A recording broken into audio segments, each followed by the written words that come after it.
Ya, jadi malam ini kita akan membicarakan tentang pengendalian mikroba ya, karena memang di dalam biosafety musuh utama kita adalah mikroba. Ya. Jadi mikroba ini kemarin sudah banyak sekali kita bahas bahwa ini memang penyebab suatu penyakit yang kita sebut sebagai penyakit infeksi ya, sehingga keberadaannya itu perlu dikendalikan. Karena memang ada beberapa yang bermanfaat buat kita. Tetapi secara umum yang berhubungan dengan pekerjaan kita itu umumnya mereka itu harus kita kendalikan.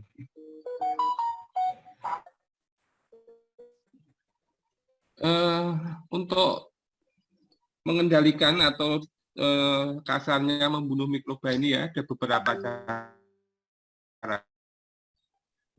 Ada yang kita sebut sebagai antibiotik, ya, kemudian ada yang kita sebut sebagai bahan antiseptik, terus kemudian ada juga kita sebut sebagai sterilisator gitu ya, di mana memang karena mikroba itu keberadaannya bisa di mana saja, tentu kita harus memilih cara bagaimana membunuh mikroba tersebut ya. Ada juga nanti ada istilah disinfeksi. Di dalam tubuh manusia dia itu bisa hidup sebagai flora normal ya.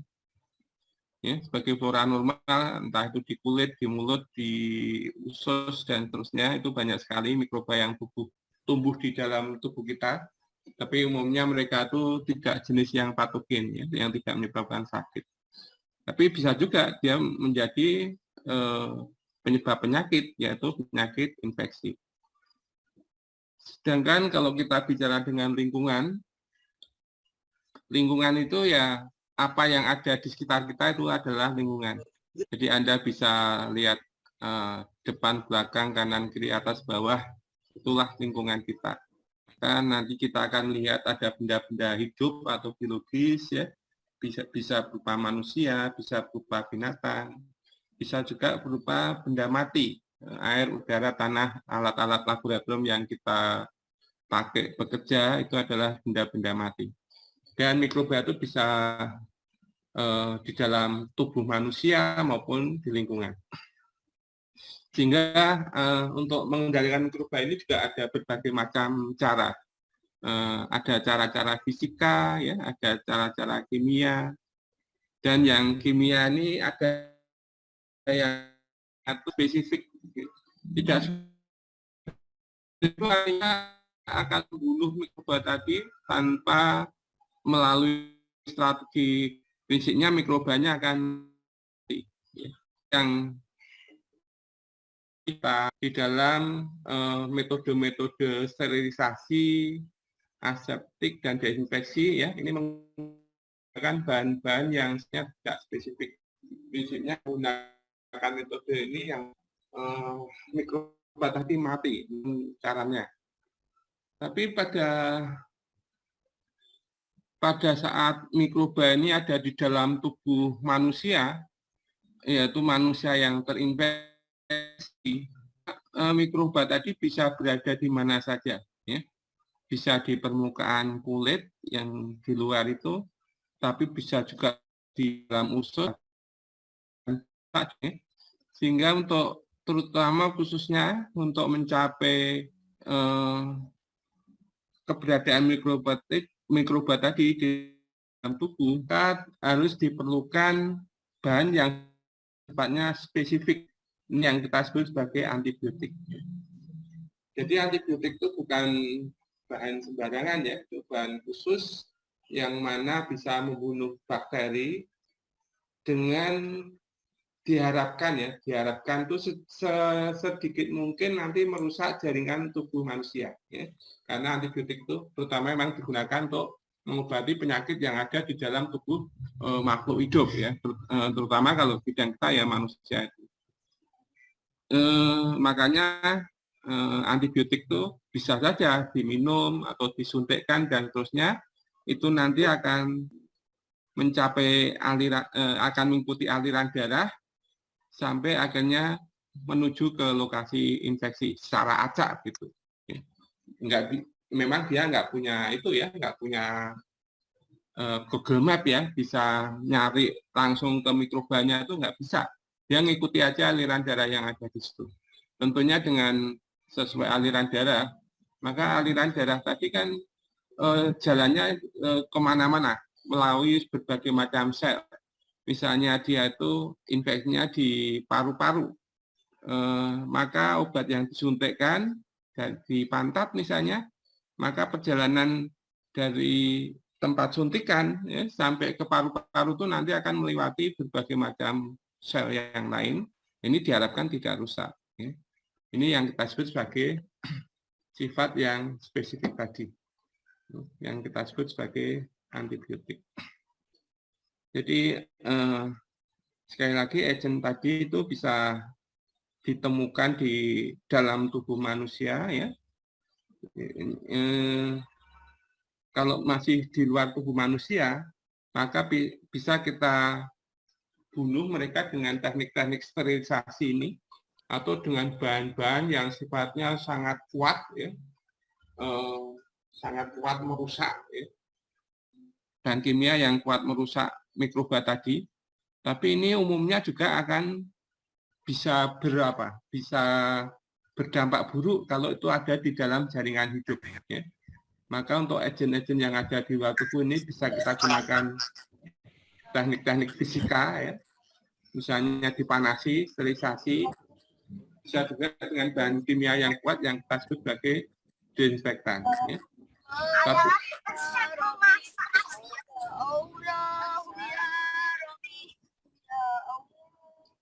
Tapi kalau dia ada berhubungan dengan jaringan hidup, tubuh manusia hidup atau hewan misalnya ya, kita di analis kesehatan bicara tentang manusia aja lah ya.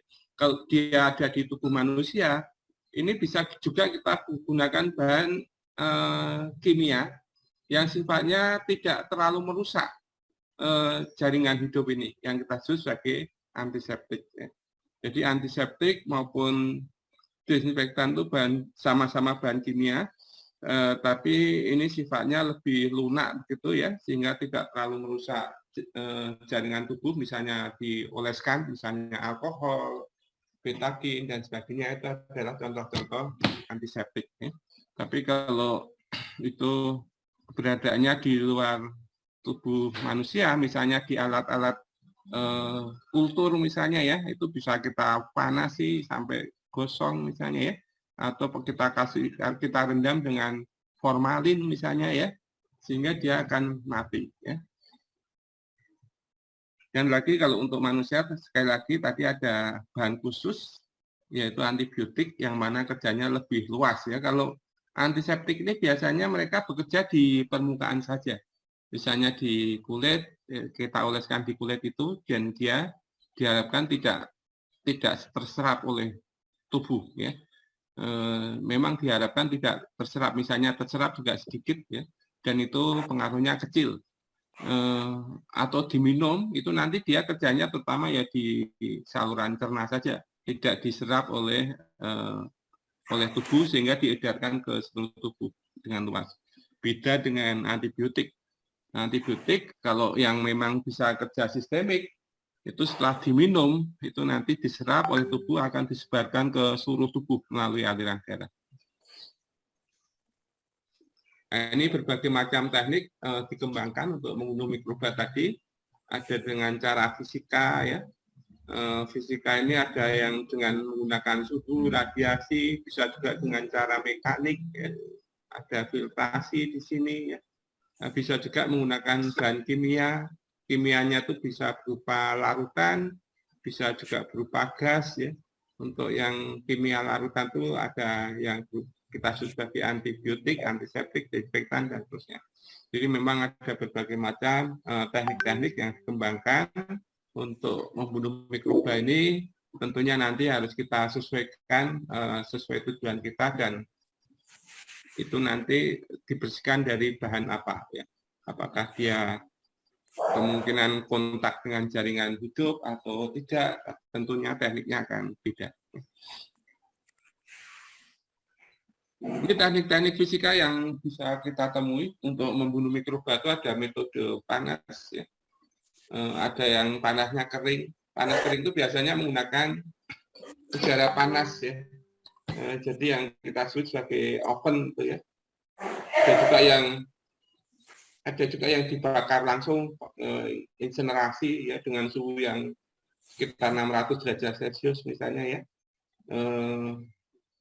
Bisa juga menggunakan panas lembab ya, itu memanfaatkan uap air untuk membunuh mikroba tadi.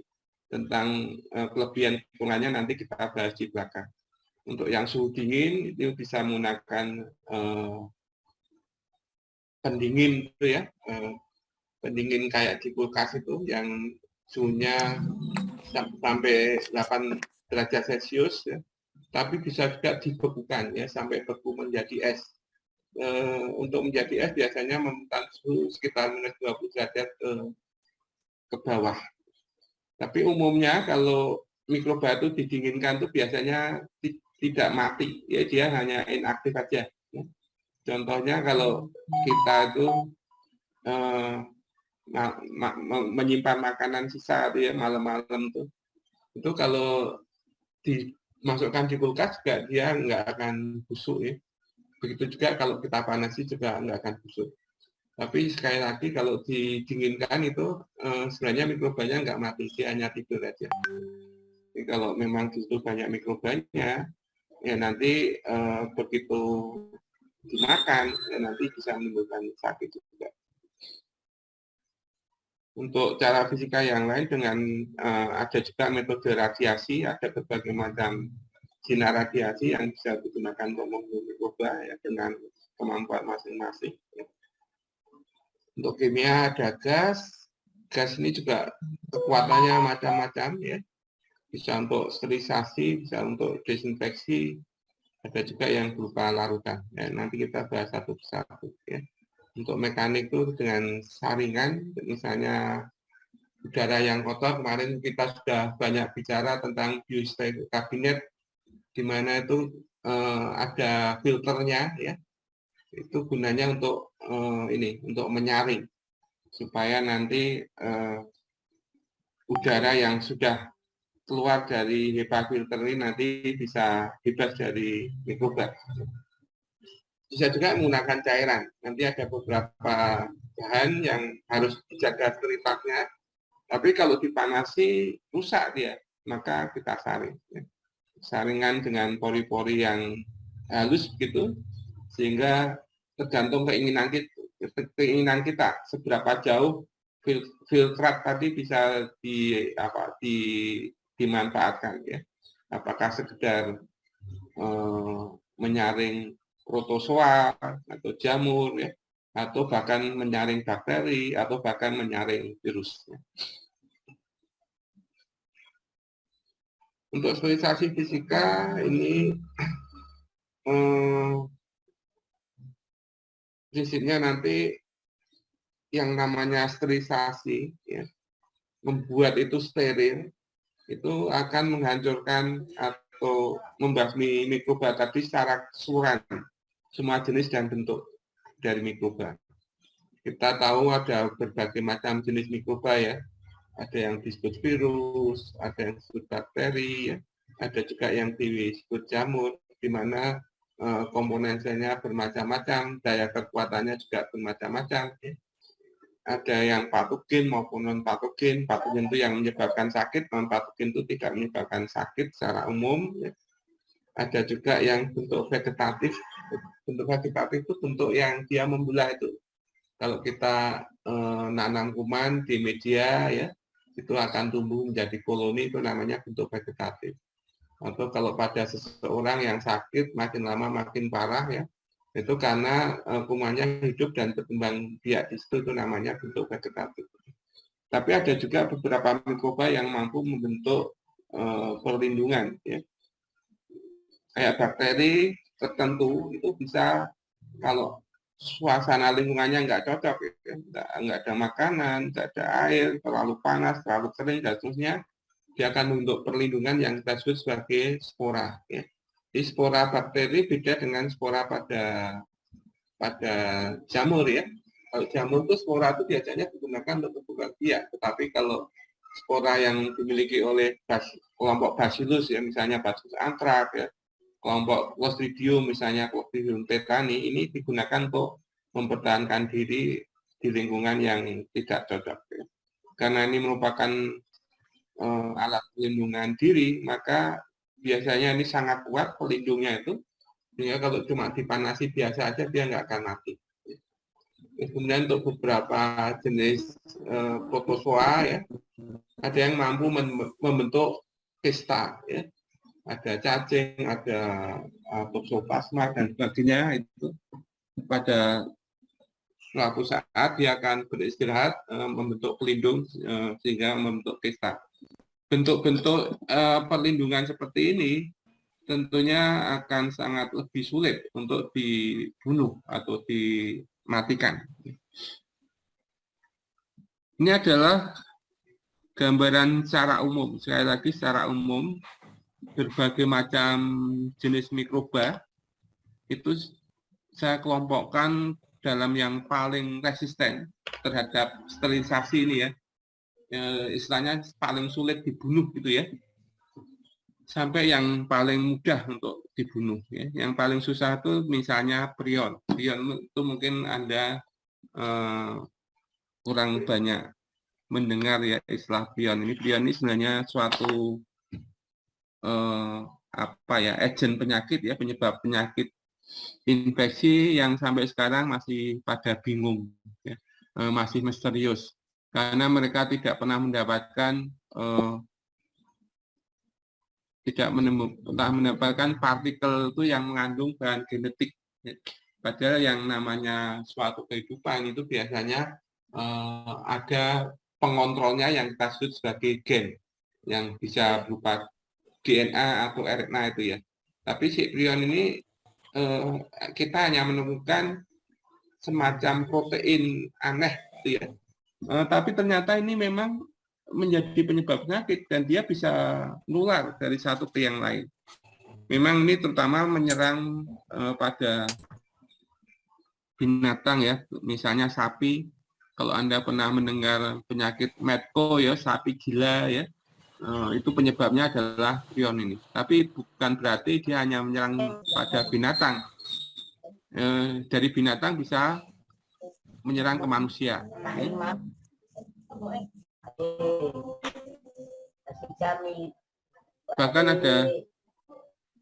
Bahkan sudah itu yang tolong di mute ya, yang masih hidup itu ada suara yang masuk itu. Jadi kalau yang namanya prion ini memang terutama menyerang binatang, tapi bisa juga akhirnya menyerang ke manusia ya.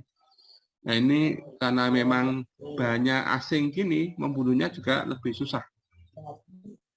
Terus yang tingkat kedua tadi, endospora yang saya ceritakan sebelumnya tadi. Spora dari bakteri. Makanya kalau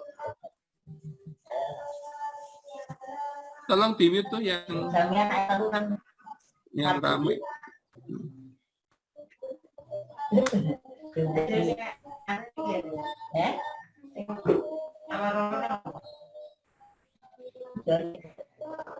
Tolong di-mute dulu. Ya, jadi dengan bentuk yang spora ini yang mungkin sering kita lihat ya, ada orang yang kena tetanus menggunakan itu kurang steril, padahal sudah dipanaskan dan seterusnya. Karena memang spora ini cara harus khusus ya, nanti akan dijelaskan di belakang. Ya. Makanya dengan biasa dia tidak akan rusak. Itulah yang kemudian juga dia menjadi suatu alat yang efisien dan efektif untuk digunakan sebagai senjata biologis. Misalnya yang kita pernah dengar sebagai Bacillus anthracis. Itu yang digunakan sebagai senjata biologis adalah bentuk sporanya. Kemudian yang tingkat ketiga, Ini yang kita kenal sebagai Mycobacteria. Ya. Penyakitnya pada manusia terutama adalah penyakit tuberkulosis. Itu bakterinya juga relatif sulit untuk dibunuh. Ya. Dan semakin turun ada bentuk-bentuk kista ya dari protozoa, kemudian ada bentuk vegetatif dari protozoa, ya. Ada bakteri-bakteri gram negatif, ya.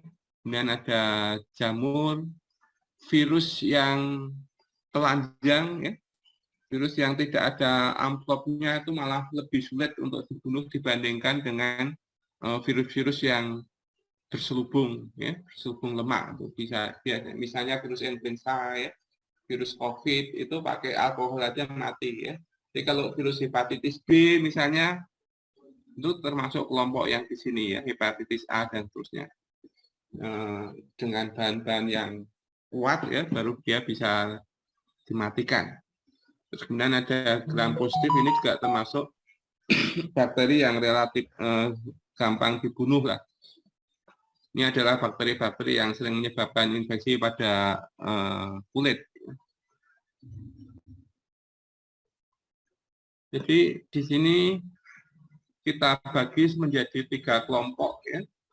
Yang mempunyai resistensi tinggi ini adalah kelompok tadi Endospora dan Prion, ya. Yang moderat ini kita sebut sebagai Kista protozoa, ya. Kemudian virus-virus yang telanjang, ya.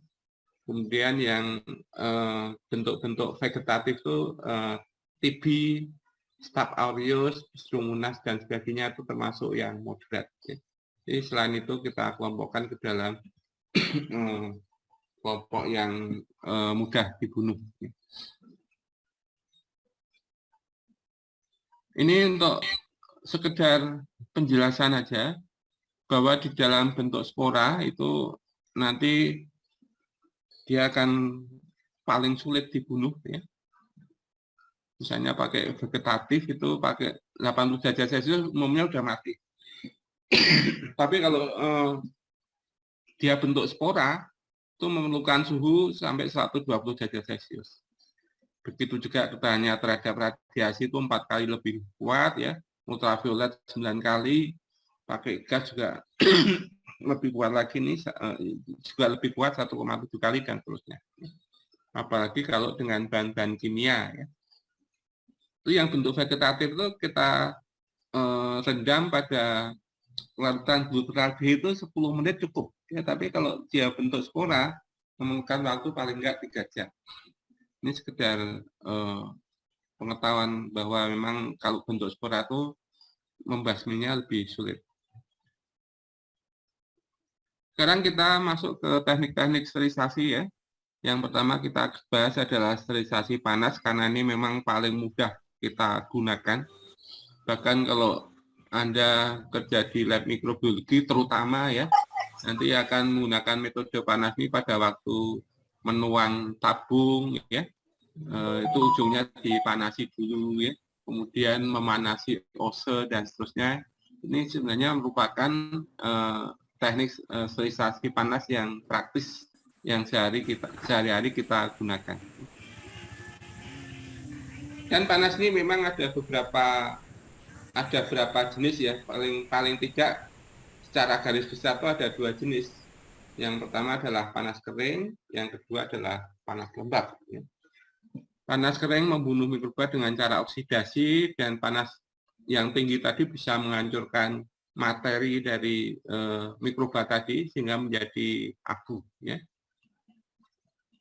Juga nanti selain karena kehancuran dan oksidasi, itu juga nanti akan menyebabkan dehidrasi. Jadi air yang ada pada sel-sel mikroba tadi akan kering gitu, sehingga kalau semua sel itu prinsipnya perlu komponen air, ya, di dalam selnya, ya.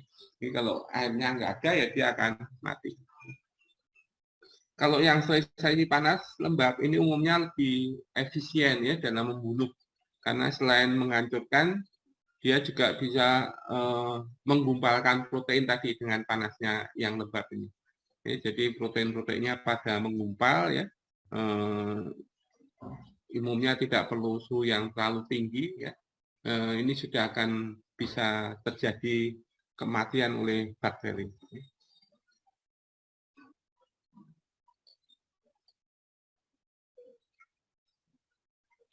Tapi yang perlu diperhatikan di sini ya, untuk sterilisasi panas ini tergantung dari dosisnya, yaitu suhunya berapa. Ya. Semakin tinggi suhu, tentunya akan semakin efektif di dalam membunuh mikroba. Yang kedua juga waktu kontaknya. Kita panasi cuma sekilas itu ya nggak sempat mati dia. Jadi kalau panasnya itu tidak terlalu panas, tapi waktunya lama, ya dia juga akan mati. Ya. Itu mungkin yang bisa Anda praktekkan ya, kalau kita masak itu panasnya tinggi, itu akan merusak makanannya ya, sehingga nggak enak lagi. Jadi kalau panasnya nggak terlalu panas, itu bahannya tidak rusak ya, tapi harus waktunya harus diperlama ya, sehingga nanti yang kita harapkan tadi, membunuh mikroba tadi bisa berjalan. Kemudian jenis mikroba tadi, ada bakteri, ada spora, dan seterusnya ya, maupun jumlah mikrobanya ya, semakin banyak tentunya juga akan memerlukan panas yang lebih tinggi dibandingkan kalau jumlahnya sedikit. Ya. Juga lingkungan yang ada pada mikroba tadi, ada pH, ada bahan organik dan sebagainya, itu bisa saja mempengaruhi pembunuhan ya oleh metode panas ini. Ini perbandingan menggunakan panas kering. Panas kering itu pakai udara panas ya, oven itu, sama panas lembab. Panas lembab itu biasanya kalau dengan tanpa tekanan yang tinggi, ya, itu pakai suhu 100 derajat Celcius. Ini ceritanya kalau kita memanasi air itu, ya, pada suhu sekitar 100 derajat Celcius atau tekanan 1 atmosfer, maka nanti pada 100 derajat Celcius itu air akan menguap ya, menjadi uap air. Nah, ini uap air ini yang nanti akan membunuh mikroba. Tapi kalau tekanannya itu lebih tinggi dari kalau suhunya itu minta lebih dari 100 derajat Celcius, suhu dari panas lembab tadi, harus ada cara khusus, yaitu dengan autoclave. Dan autoclave itu suhu bisa kita naikkan, bisa 110, bisa 115, bahkan sampai 130. Ya. Itu nanti akan semakin efisien di dalam membunuh mikroba. Ini contohnya ya, kalau kita menggunakan suhu ini aja ya, 180 derajat Celcius, ini kalau kita mau mensterilkan, artinya membunuh spora, itu perlu waktu 20 menit. Ya, perlu waktu 20 menit. Kemudian kalau kita menggunakan autoclave, suhunya cuma 121 derajat Celcius dengan waktu yang hampir sama ya. 15 menit nanti sudah akan rusak itu spora. Apalagi kalau cuma dipanasi biasa tanpa tekanan ya, karbus gitu ya. Kemudian diuapkan, itu untuk membunuh spora itu perlu 20 jam ya. Perlu waktu 20 jam. Kemudian yang panas kering ini kalau pakai suhu 100 derajat Celcius nggak pernah digunakan ya, minimal 120 derajat Celcius. Dan ini contoh-contoh dari sterilisasi panas kering yang sering kita lihat di kerjaan laboratorium, itu red hat itu yang memanaskan ose tadi ya, sampai merah, itu namanya red hat. Terus ada yang tabung-tabung di atas api Bunsen, itu yang kita sebut sebagai flaming ya. Terus nanti kalau Anda melihat di penanganan limbah atau pada tradisi tertentu ya, itu kalau mengubur mayat itu kan dengan insinerasi itu, dipanaskan sampai jadi abu. Ya. Itu juga kita masukkan ke dalam panas kering. Ini juga nanti bisa kita gunakan di alat-alat kita, tapi yang memang tujuannya sudah mau dihancurkan ya. Itu kita bisa menggunakan suhu di atas 500 derajat Celcius, maka dia akan benar-benar hancur. Dan hot air oven, ya oven itu ya, kemudian ada infrared ya. Ini contoh-contoh ini yang kita sebut sebagai flaming ya, dan juga red hat ya. Kemudian hot air oven, jadi pakai oven itu. Kalau di rumah sakit atau di pusat instalasi sterilisasi tadi, instalasi rumah sakit ini, ada alat ini yang namanya hot air oven. Tapi kalau Anda di lab biasa, itu ada juga sering mempunyai oven ini. Cuma biasanya suhunya dibatasi.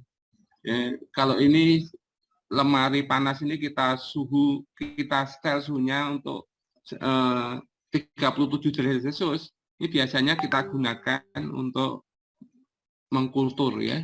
Di kultur tuh nanti suhunya supaya tetap 37 derajat Celcius, nanti alatnya kita masukkan di situ.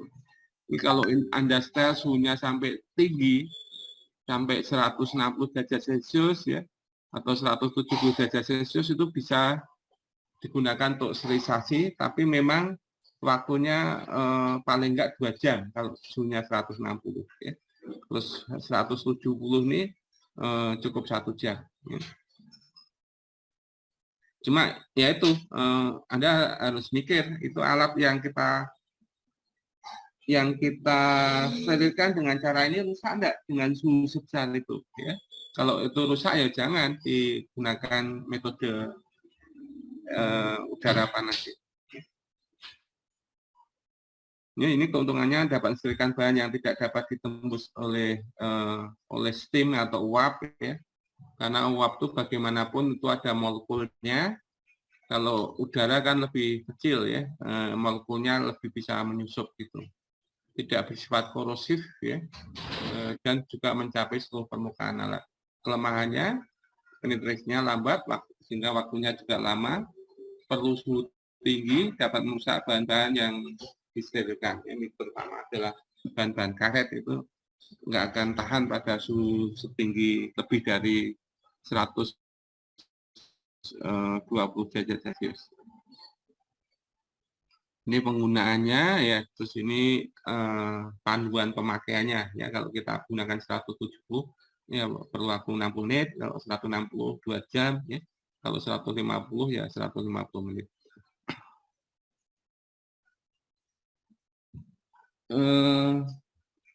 Sekarang kita bahas mengenai panas lembab ya.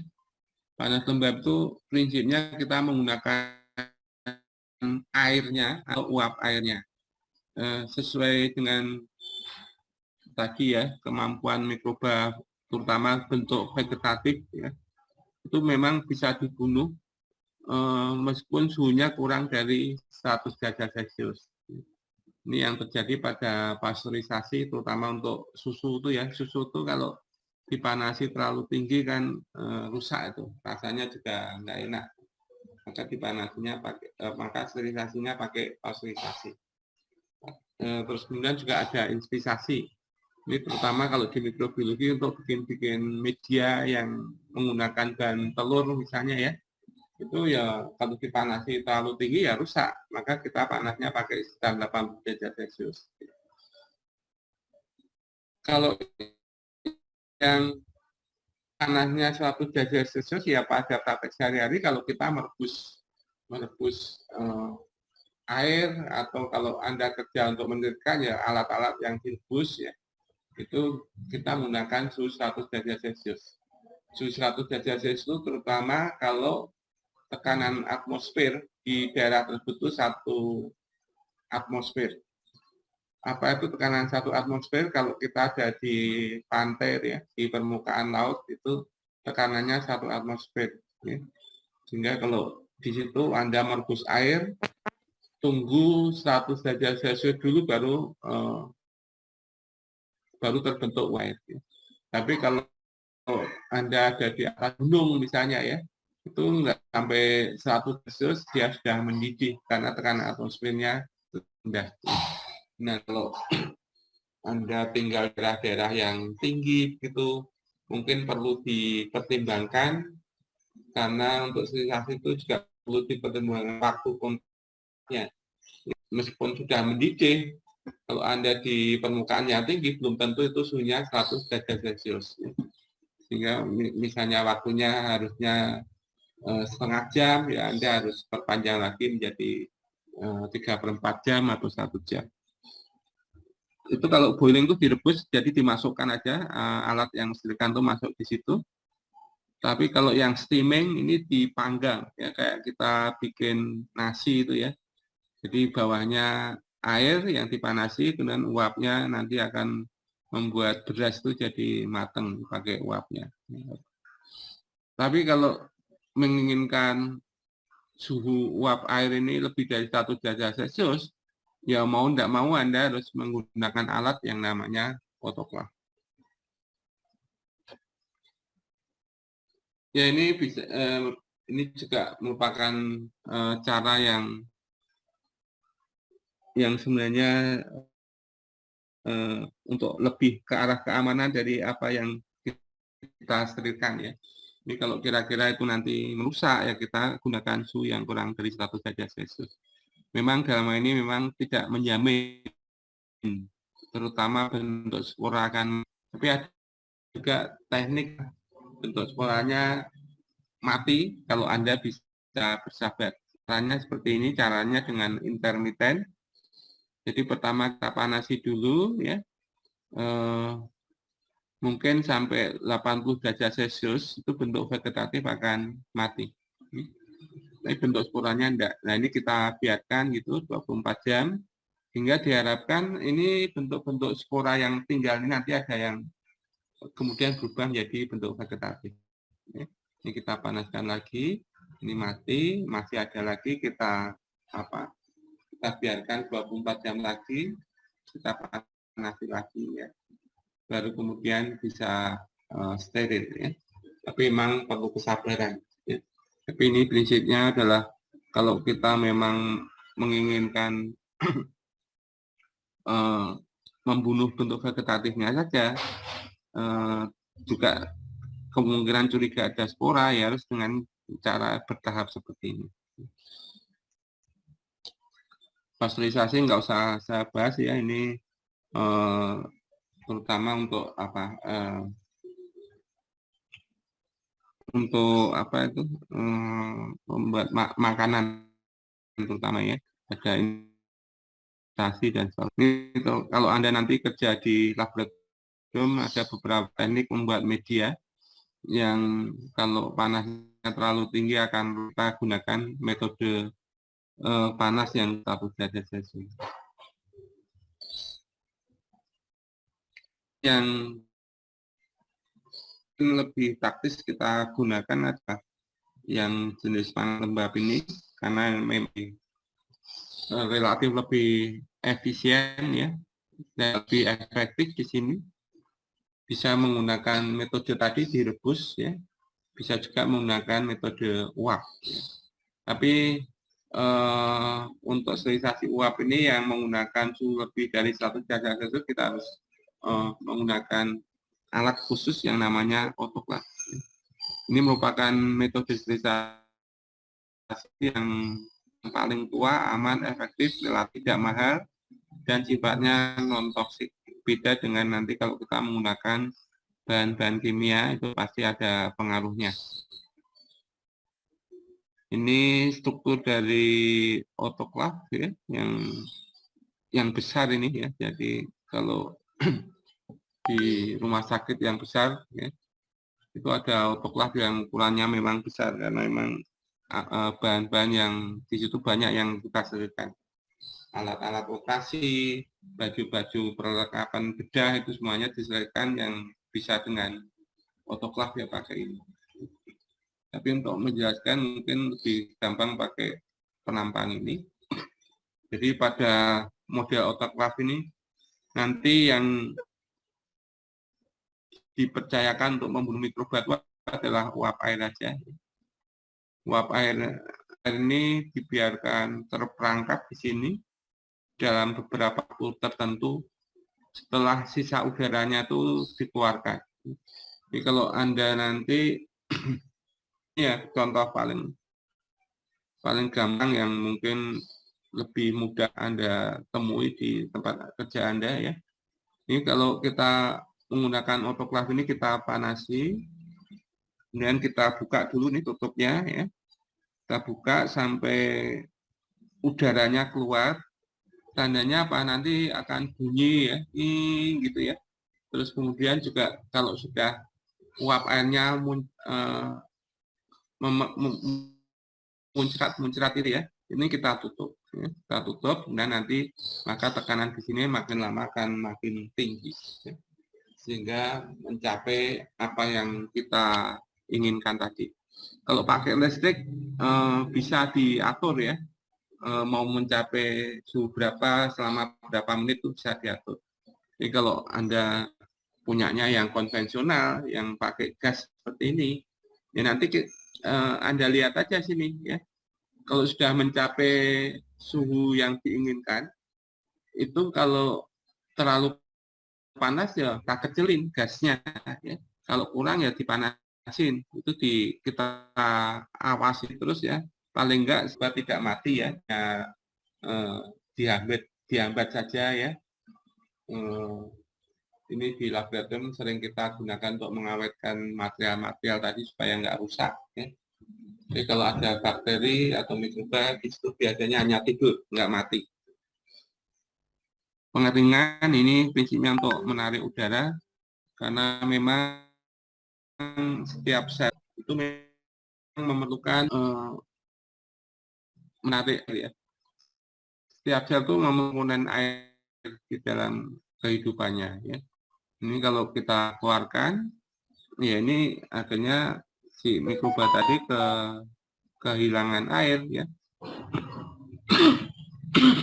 Sehingga nanti akhirnya akan mati ya. Metodenya macam-macam nih, pengeringannya ada pakai pemanasan, penguapan ya, penambahan garam atau gula ya dengan konsentrasi yang tinggi itu juga akan menarik cairan sel keluar dari situ sehingga akhirnya dia mati. Ada juga cara pengawetan free drying ya, lyophilization ini biasanya pada pada mikroba yang diawetkan ya. Itu di freeze gitu ya, dibekukan ya, kemudian di vakum sehingga akhirnya mikroba tadi dalam keadaan tanpa udara masukkan di dalam biasanya di dalam ampul begitu sehingga ini bisa tahan berbulan-bulan atau bahkan bertahun-tahun.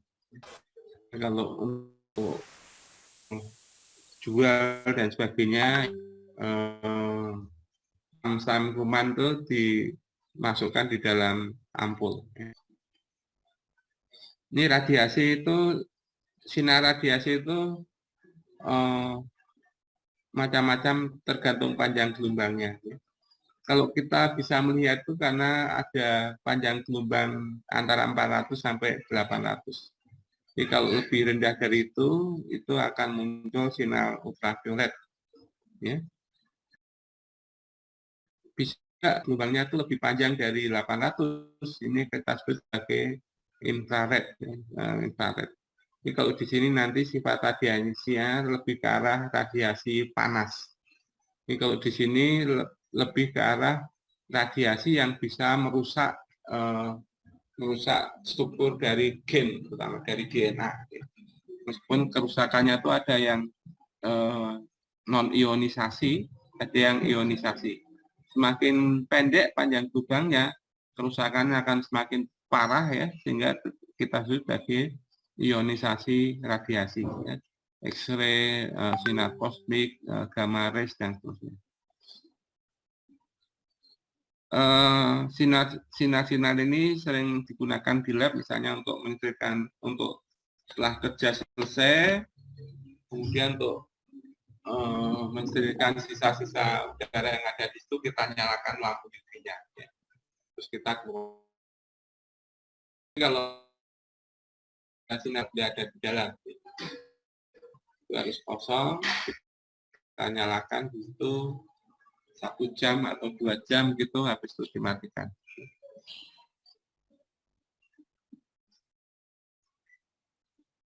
Jadi kalau efek radiasi yang ionisasi itu nanti DNA-nya akan rusak seperti ini ya. Jadi kalau yang non ionisasi DNA berubah saja, ya. Lebih ringan. Dengan perubahan atau kerusakan, ini tentunya nanti mikrobanya juga akan mati.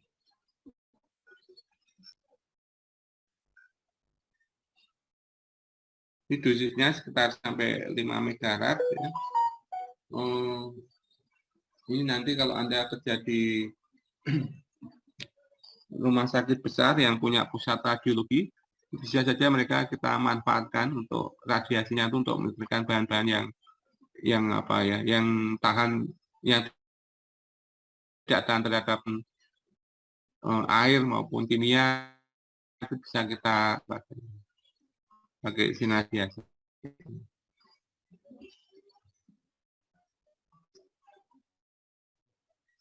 Hanya ini sering kali gunakan untuk di obat, ya, vaksin, dan seterusnya. Ya.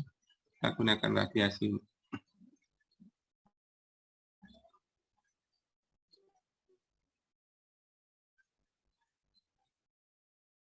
Ini non ionisasi sinar UV. Ini kalau sinar UV ini sepertinya yang paling sering kita temui di lab, bisa untuk sterilisasi juga dipasang di biosafety cabinet. Ini kalau Anda nanti punya biosafety cabinet, biasanya dilengkapi dengan sinar UV ini. Setelah selesai kerja, dan itu kita nyalakan, kita setel misalnya 2 jam gitu, nanti setelah 2 jam dia akan mati sendiri.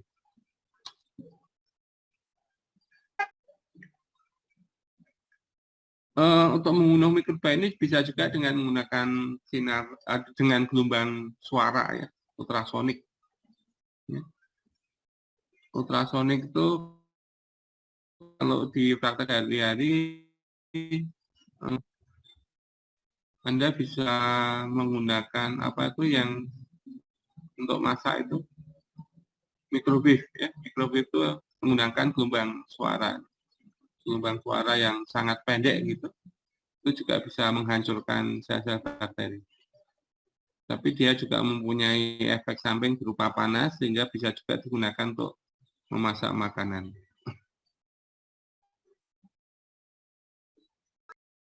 Untuk filtrasi ini ini adalah untuk menghasilkan suatu bahan yang sifatnya larutan begitu ya. Larutan bisa terlarut atau terlarut di cairan. Juga ada 2 jenis penyaringan ini. Penyaringan cairan, bisa juga penyaringan udara. Kalau penyaringan cairan nanti Anda akan temui pada waktu di lab ya, kalau menggunakan untuk membuat bahan-bahan steril, tapi bahannya itu sulit, tidak bisa dipanaskan, ya Anda saring juga bisa. Ada berbagai macam ukuran saringan cairan ini. Ya. Kalau ukurannya 0,375, ini biasanya digunakan untuk menyaring bakteri. Ya. Jadi dengan ukuran sebesar ini biasanya nanti bakteri sudah akan bertahan di atas. Jadi kalau virus ya biasanya akan tetap lolos ya, karena ukurannya lebih kecil. Untuk saringan udara nanti di lab bisa kita temui pada biosafety cabinet juga. Ya.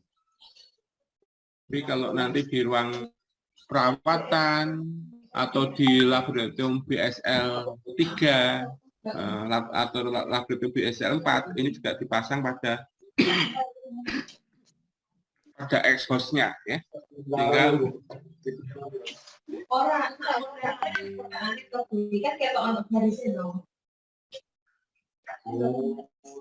Sehingga sehingga udara yang keluar dari ruangan tadi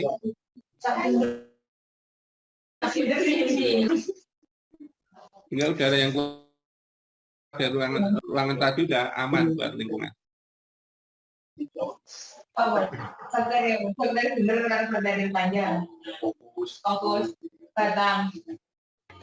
Tolong di-mute.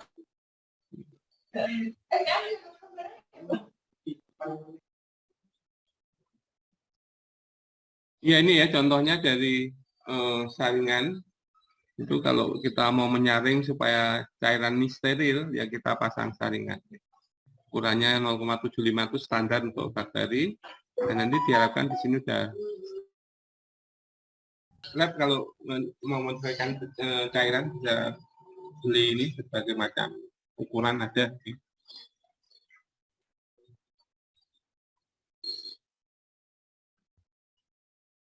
Kemudian untuk sterilisasi kimia ini ada berbagai macam bahan tadi, tapi pertama juga perlu saya sampaikan apa-apa saja yang berpengaruh terhadap sterilisasi kimia.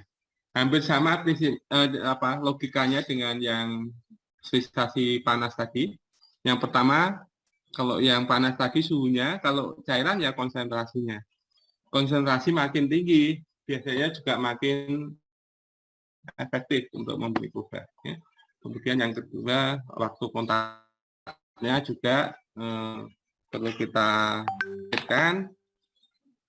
Kemudian juga mikrobanya sama dengan yang tadi sterilisasi panas tadi, jumlah mikroba dan juga lingkungan mikroba tadi.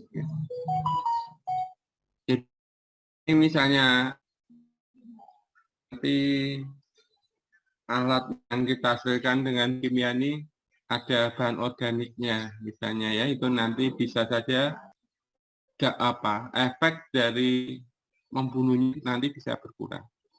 Contoh bahan organik adalah bahan-bahan yang berasal dari makhluk hidup. Apa itu? Yang paling gampang ya darah ya. Kemudian ada urin dan seterusnya ya.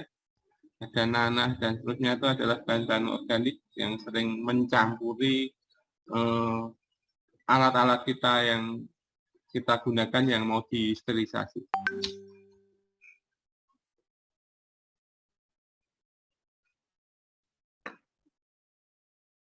Untuk antimikroba kimia ini ya, saya singkat dengan AMK aja ya. Ini ada puluhan ribu jenis ya, tapi digunakan dan nanti Anda akan dibuat bingung oleh produk-produk yang macam-macam tadi ya. Tapi prinsip-prinsipnya nanti Anda tahu saja kalau bahan ini fungsinya untuk ini, bahan ini fungsinya ini, kekuatannya seperti ini. Nanti secara umum kita akan bahas.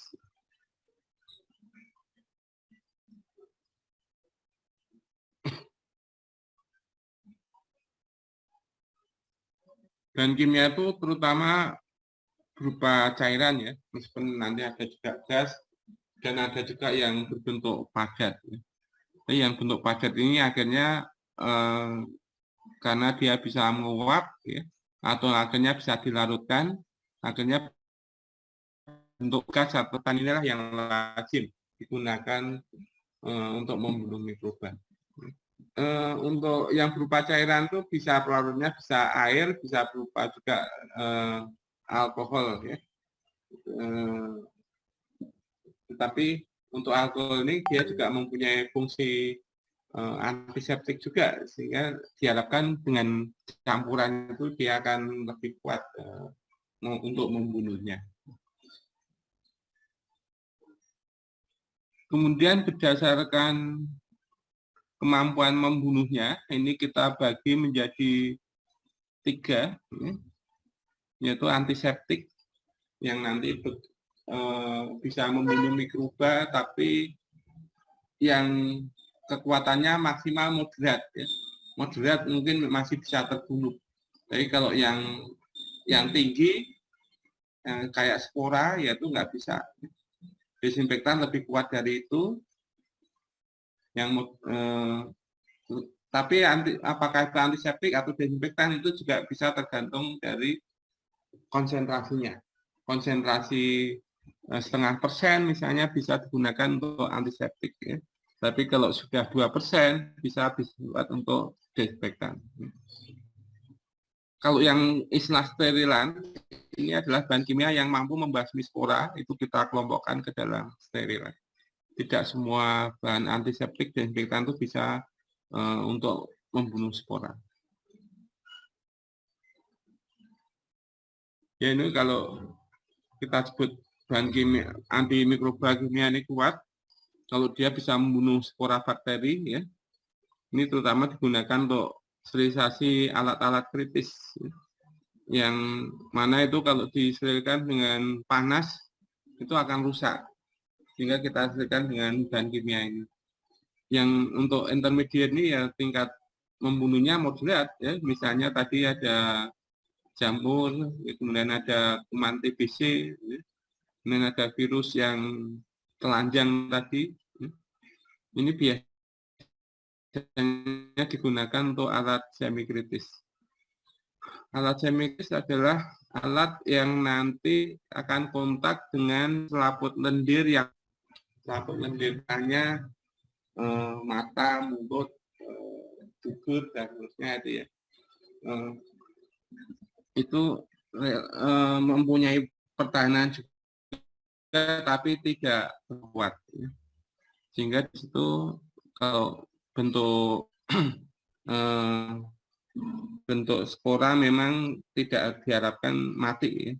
Jadi kalau yang bentuk vegetatif harus mati di situ. Dan yang rendah ini membunuh bakteri atau jamur bentuknya yang vegetatif, terutama untuk virus-virus yang ukurannya besar, berselubung, ya. Untuk peralatan kritis yaitu alat-alat yang nanti akan kontak dengan kulit yang utuh.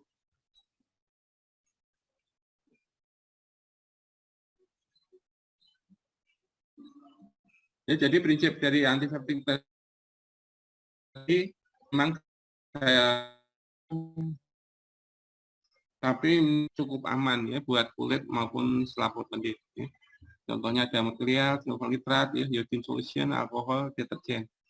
Kalau desinfektan ini sebagian bisa membunuh spora, ya.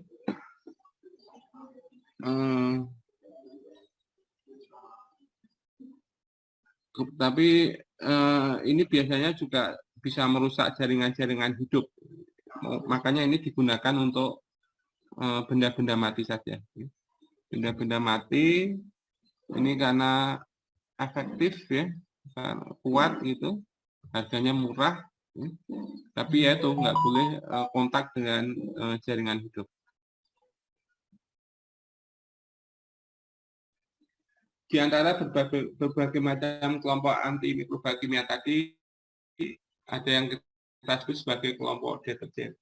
Deterjen ini cara gampangnya ya sabun itu, ya. Sabun nanti dia kerjanya tuh menarik, bisa menarik kotoran-kotoran itu sehingga lepas gitu.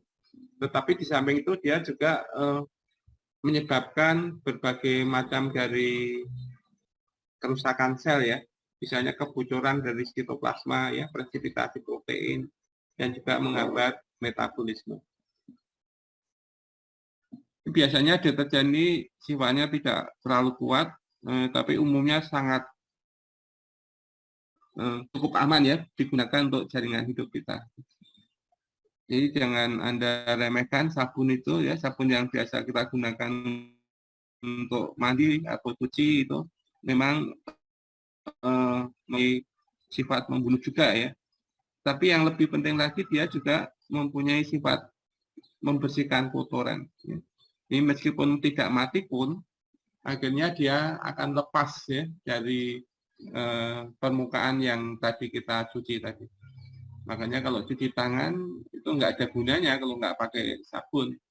Terus pakai sabun, itu nanti misalnya mikrobanya itu tidak terbunuh, tapi dia akan melarutkan kotoran-kotoran yang nempel sehingga lepas dari tangan kita. Jadi ini kerjanya akan menurunkan tegangan ya, permukaan-permukaan yang berupa lemak ini nanti akan dirusak gitu, sehingga akhirnya terjadi kebocoran sel. Ini juga contoh sediaan deterjen ini ada berbagai macam bahan, ada benzalkonium klorid ya, sefiran, iridium klorid ya, yang yang biasa kita temui pada bahan-bahan antiseptik untuk obat kumur ya, kemudian tetes mata dan seterusnya.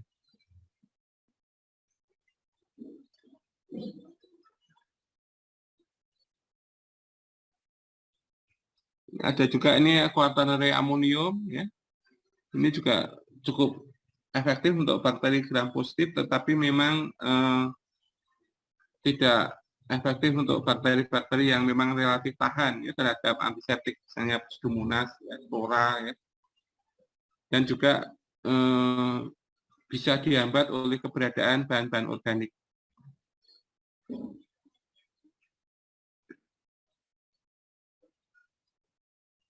Ya, ini istilah lain dari deterjen, memang ada sedikit perbedaan komposisi ya. Tapi prinsipnya kerjanya sama dengan deterjen tadi. Nah, ini adalah efektivitas cuci tangan, itu misalnya tidak menggunakan sabun-sabun yang menggunakan bahan antiseptik, itu kerjanya itu hanya sebentar saja, ya, membunuhnya tidak lama, tidak akan tumbuh lagi. Jadi, kalau dia menggunakan ada bahan antiseptiknya, maka daya tahan membunuh mikrobanya akan lebih lama. Ini cara kerja tadi, membersihkan kotoran tadi, jadi lemak-lemaknya itu akan disingkirkan dari kulit kotoran tadi, hingga akhirnya dia juga lepas dari tempelannya.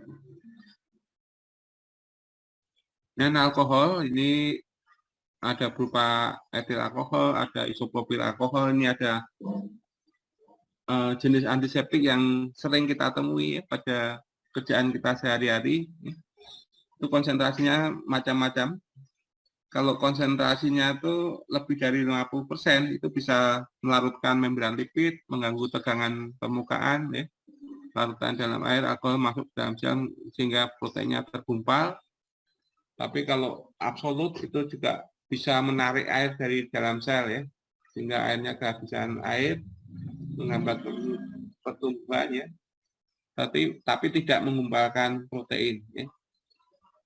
Dengan alasan ini, maka akhirnya biasa kita menggunakan larutan alkohol itu 70%. Ya. Kalau Anda lihat-lihat itu sebagai bahan antiseptik, ini alkohol ini dibuat 70%, tidak 100%.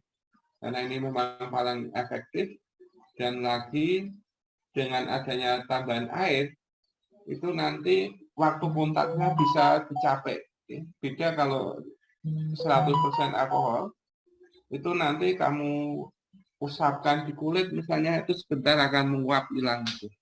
Tapi kalau ada airnya, itu nanti dia akan lebih lama bertahan di situ, sehingga waktu kontak tadi bisa membunuh bakterinya itu lebih efektif.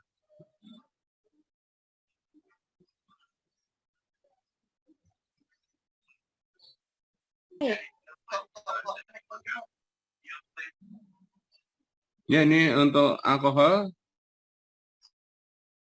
ya, bisa untuk bahkan untuk TB ya, spora jamur bila waktunya cukup, virus berselubung, kecuali hepatitis B. Hepatitis B memang paling susah ya, untuk dibunuh. Tapi memang tidak efektif terhadap spora ya, virus telanjang ya, seperti poliovirus dan hepatitis A, itu tidak efektif. Kenapa? Karena memang alkohol itu terutama bekerja pada bahan-bahan yang mengandung lemak. Lemak itu nanti akan bisa dilarutkan oleh alkohol ini, sehingga kalau bahannya tidak ada lemaknya, ya efektivitasnya akan berkurang ya. Lihat bahwa struktur dari kuman TBC itu banyak lemaknya ya, sehingga dia juga bisa dipengaruhi oleh alkohol ini, tapi perlu waktu yang lebih lama.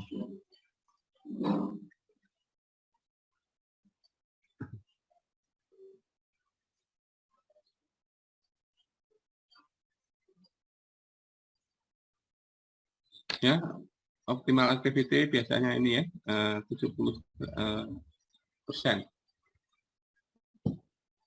Dan ada hidrogen peroksida, merupakan caranya tidak berwarna ya, bisa juga rusak oleh sinar, oleh metal dan juga oleh katalase, enzim katalase. Ya.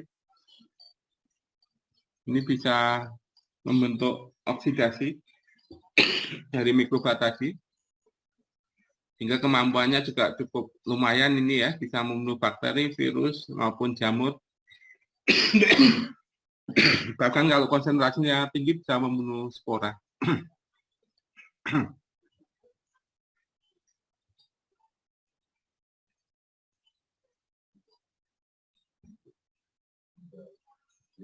Ini yang biasa kita pakai, ya, itu menggunakan konsentrasi 3% untuk antiseptik kulit. Ya. Nanti kalau Anda kerja di rumah sakit, orang-orang yang luka itu seringkali pertama dicuci pakai hidrogen peroksida ini. Ya. Sehingga diharapkan dengan adanya ini, misalnya ada bakteri tetanus. Bakteri tetanus kan paling nggak suka ada oksigen. Ini dengan adanya O2 ini nanti dia akan dioksidasi sehingga dia akan bisa cepat mati.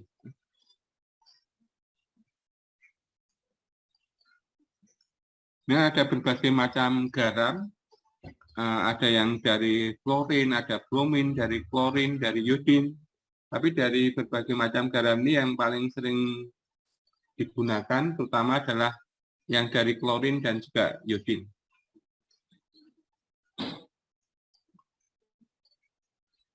Kemudian untuk senyawa-senyawanya ada klorin, ya, ada hipoklorit, ada kloramin dan seterusnya. Kemudian juga ini tergantung konsentrasinya, ya. Konsentrasi yang sangat rendah bisa kita gunakan untuk misalnya untuk klorinisasi kolam renang, bahkan PDAM itu sering menggunakan ini. Ya. Tapi kalau konsentrasi tinggi, ini cukup efektif ya untuk membunuh berbagai macam virus, ya. Termasuk nanti untuk apa sterilisasi, dekontaminasi itu seringkali kita menggunakan klorin ini yang paling sering. Tapi yang memang perlu dipahami di sini bahwa dia tidak efektif pada suasana basah, dipengaruhi bahan organik ya, dan juga sifatnya tidak stabil, terutama kalau terpapar sinar matahari. Makanya nanti klorin itu bentuk aslinya bisa kita simpan pada botol yang dibungkus ya, sehingga terhindar dari sinar matahari. Ya ini kalau konsentrasinya 0,6 sampai 1 ppm buat air minum bisa itu di PDAM juga untuk limbah-limbah pertanian maupun industri. Terus kemudian ada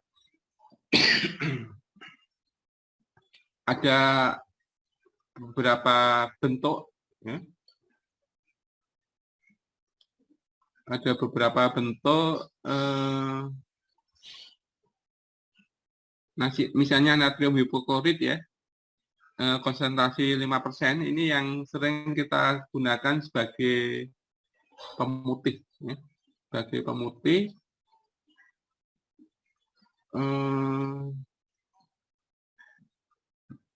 pemutih baju itu ya. Tapi ini juga kalau Anda merasa kesulitan mencari bahan benar-benar bahan desinfektan yang ini yang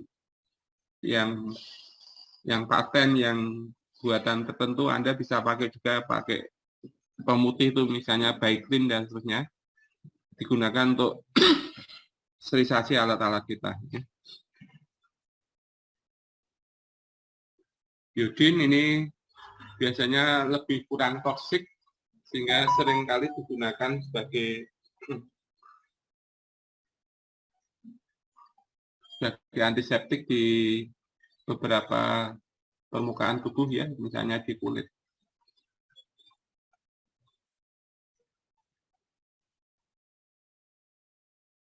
Ini ada macam-macam sediaannya. Saya akan cepatkan saja. Kemudian ini fenol ini sudah masuk ke dalam kelompok antiseptik yang kuat sehingga lebih cocok disebut sebagai desinfektan. Bentuknya macam-macam ya fenol ini. Spektrumnya luas kecuali endospora dia tidak bermanfaat ya. Kemudian ini keuntungannya juga dia tidak dipengaruhi oleh bahan organik. Tetapi yang perlu kita ingat atau kita perhatikan bahwa ini sifatnya toksik dan juga iritatif. Sehingga kalau Anda memakai ini harus hati-hati, jangan sampai terkena kulit kita karena bisa rusak. Ini bahan-bahan yang dasarnya adalah fenol, nih. Ada kresol, ada fenol, ya, ada bisphenol dan seterusnya.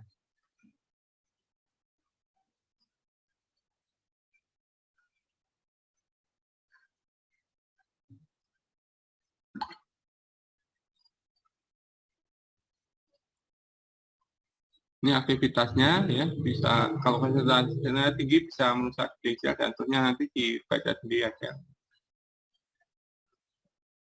Kemudian ada untuk mengurangi itu toksisitasnya, akhirnya dibuat larutan, ya, dicampur dengan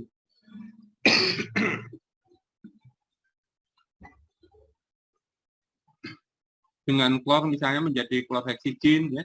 Ini ada hexaklorofen. Ini toksisitasnya menurun ya, sifat iritasinya juga menurun sehingga bisa digunakan sebagai antiseptik. Ini kalau yang fenol yang murni itu sifatnya sangat kuat ya, sehingga hanya bisa digunakan untuk desinfektan.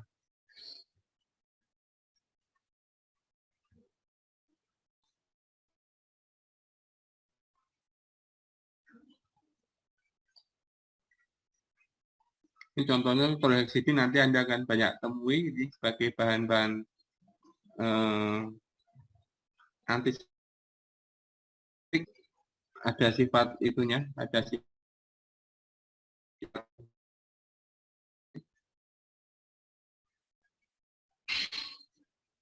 Nah ini sekarang aldehid ini ada dua jenis aslinya itu formaldehid atau yang kita kenal sebagai formalin. Kemudian ada bentuk modifikasinya yang kita sebut sebagai butyraldehid. Ini bisa menghasilkan gas yang sifatnya tajam, iritatif, yang murni ini ya. Bisa berupa padat, nanti menguap gitu, sehingga akhirnya digunakan untuk sterilisasi, semacam sterilisasi gas gitu ya.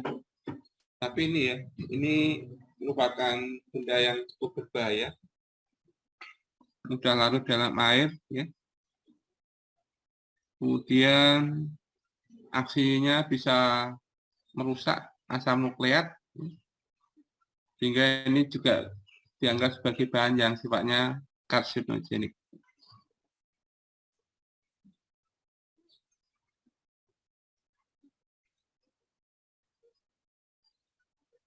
Ini untuk formalin yang digunakan untuk alat-alat kesehatan bisa juga ya, yang tidak tahan terhadap panas itu kita cuci dengan formalin. Tapi jangan lupa setelah itu dicuci, ya. Dicuci dengan air steril supaya sifat toksiknya itu hilang dari alat tadi.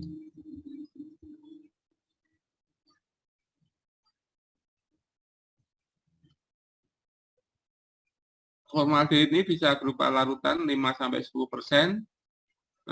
Ini bisa dimanfaatkan gasnya, bisa juga berupa larutan. Tapi ya itu, ini meskipun spektrumnya luas ya, termasuk sporadis sama dibunuh, juga tidak dipengaruhi oleh bahan organik, ya, tapi ini toksik, iritatif, mutagenik, dan juga baunya sangat menyengat ya, sehingga kita tidak bisa tahan berlama-lama kena gasnya. Gambaran kimianya, aktivitasnya nanti dibaca sendiri aja ya.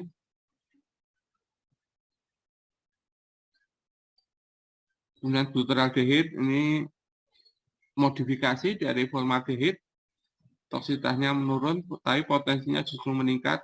Ini banyak sekali bahan desinfektan yang bahan dasarnya butyraldehid, harganya lebih mahal kalau dibandingkan dengan yang formalin. Dan yang gas itu ada 3 jenis gas yang sering digunakan, ada ethylene oxide, propylene oxide, sama beta propylene lactone. Ini penggunaannya, jadi nanti dimasukkan ke dalam chamber ini, alatnya dimasukkan di situ. Ini memang sangat efektif ya, dan aman untuk terutama untuk bahan-bahan yang rusak oleh panas ya. Jadi kita bisa berikan pakai ini. Ini cuma pusat sterilisasi yang besar aja yang punya alat ini, karena emang operasionalnya termasuk mahal ya. Tapi itu memang sangat diperlukan ya kalau kita mempunyai alat-alat yang labil terhadap panas maupun terhadap bahan kimia. Alat-alat operasi terutama optik-optik itu pakainya ini.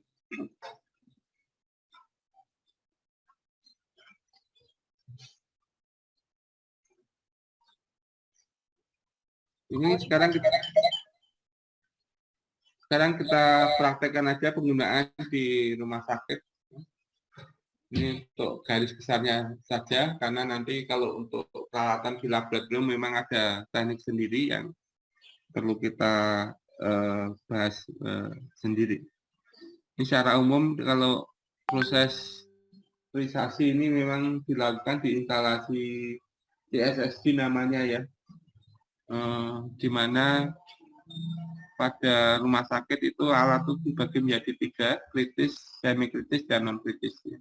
Yang kritis ini peralatan medis yang masuk ke dalam jaringan, tubuh steril atau sistem pembuluh darah, pengelolaan peralatan dengan cara sterilisasi. Jadi tubuh bagian dalam ya itu aslinya steril, kita harus jaga sterilitasnya. Kalau alatnya masuk ke situ ya itu harus steril. Termasuk kulit ini kalau sudah buka itu kalau menempelkan alat di situ, alatnya juga harus steril. Kalau semi kritis ini menempel pada selaput. Ini nanti desinfeksinya cukup dengan desinfeksi tingkat tinggi. Desinfeksi tingkat tinggi paling gampang pakai itu direbus itu ya, diuapkan 100 derajat Celcius. Kalau yang non kritis bisa menggunakan bahan-bahan antiseptik yang sifatnya moderat atau rendah. Karena ini nanti hanya nempel pada kulit yang utuh. Kulit itu masuk sistem itunya kuat ya, perlindungannya, sehingga tidak mudah rusak oleh atau terinfeksi oleh mikroba-mikroba yang nempel di situ.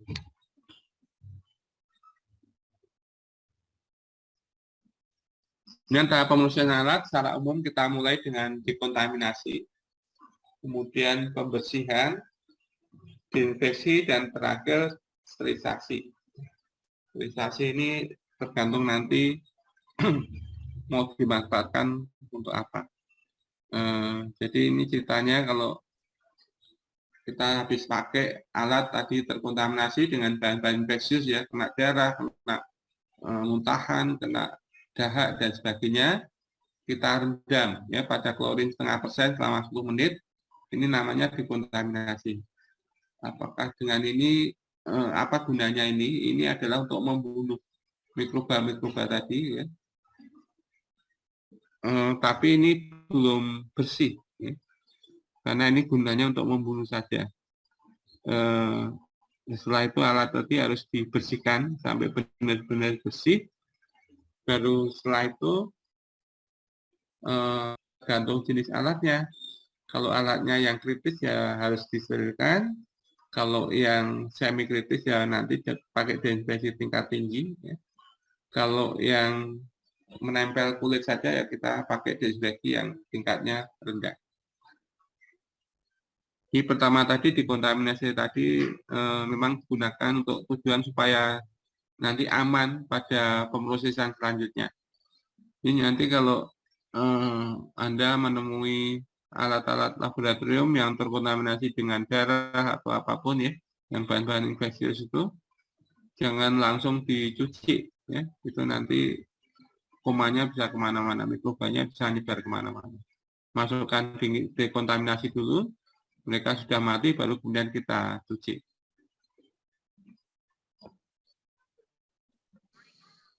Ini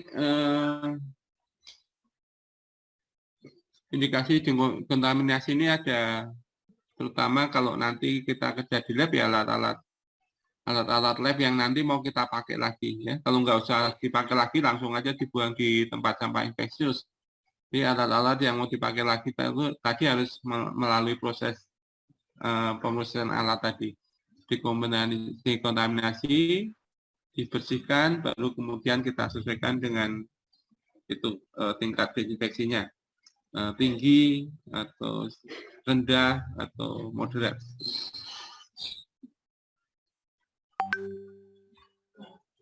Tapi nanti ada praktek di laboratorium ini bisa juga dikontaminasi ini untuk desinfeksi permukaan, dekontaminasi permukaan. Misalnya ada darah tumpah jatuh di lantai, itu jangan langsung dipel. Kita siram dulu ya dengan bahan dekontaminasi ini, misalnya pakai klorin dulu. Tunggu selama 10 menit baru boleh dipel. Jadi jangan langsung dipel pakai air, ya. Nanti malah tidak kemana-mana. Kita dekontaminasi dulu. Juga alat-alat yang dipakai lagi, tabung-tabung misalnya mau dipakai lagi, jangan langsung dicuci, direndam dulu pakai larutan dekontaminasi. Ini prosesnya nanti dibaca sendiri aja. Prinsipnya kita harus jaga kita juga ya, supaya jangan sampai terinfeksi, pakai alat pelindung diri yang sesuai yang dibutuhkan.